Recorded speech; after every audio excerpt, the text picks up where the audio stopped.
Hello everyone, and welcome back to the HeRO Whiteboard. Today we're talking about cytokines and heart rate variability. So as you probably already know, cytokines mediate the patient's inflammatory response with effects throughout the body, including causing abnormal heart rate variability. If you were to walk up to a physiological monitor on a healthy patient and just watch the heart rate, you'd see it bouncing up and down and up and down. Maybe it's 150, 154, 148, 142. That's good. That's both branches of the autonomic nervous system exerting control over the heart rate. Well, early on in infection, cytokines are released. And as I said before, they have effects throughout the body, including altering the heart rate patterns. And so now, if you walk up to the monitor on a patient that's about to be diagnosed with infection, you can see that the patterns look very different.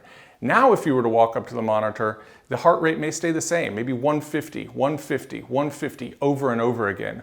When it does finally change, it's what we call a transient deceleration. It's a subtle bradycardia that isn't going to set off any alarms.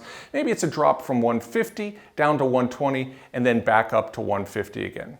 So we observed these abnormal patterns occurring in the days and hours leading up to infection, and we developed novel and standard statistical measures to quantify these abnormal patterns. So you're probably familiar with standard deviation. We use that, but we also use something called sample asymmetry, where we look at how much of standard deviation came from accelerations in heart rate versus how much came from decelerations in heart rate.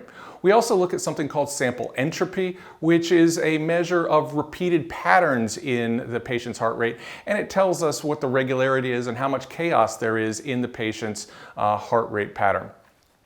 So we took those algorithms and we collected a very large data set of heart rate and clinical events. And we trained algorithms by looking at the 24-hour window leading up to, but not including infection, and labeling that sick. Everything else we labeled as either well if it came at other points in the patient's stay in the NICU, and for the 14 days immediately after infection, we ignore those data from the training set.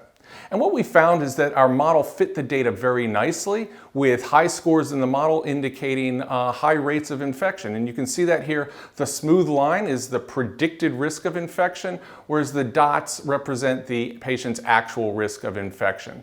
So we took that model and we called it the HeRO score. So to summarize, cytokines alter heart rate patterns often before other clinical signs are apparent. The heart rate characteristics, or HRC, are specific measures of abnormal heart rate variability in a particular patient, and the HRC index, or the HeRO score, it represents the degree of additional risk for that patient based on their heart rate patterns. So as always, references are available at www.heroscore.com/HeRO-publications. And thanks for watching this series on HeRO monitoring. Make sure to like or subscribe to ensure you don't miss future content as it is released. And we want to hear back from you. Please leave comments below or send me feedback directly by email at wking@heroscore.com. Thanks for joining us, and we'll see you next time at the HeRO Whiteboard.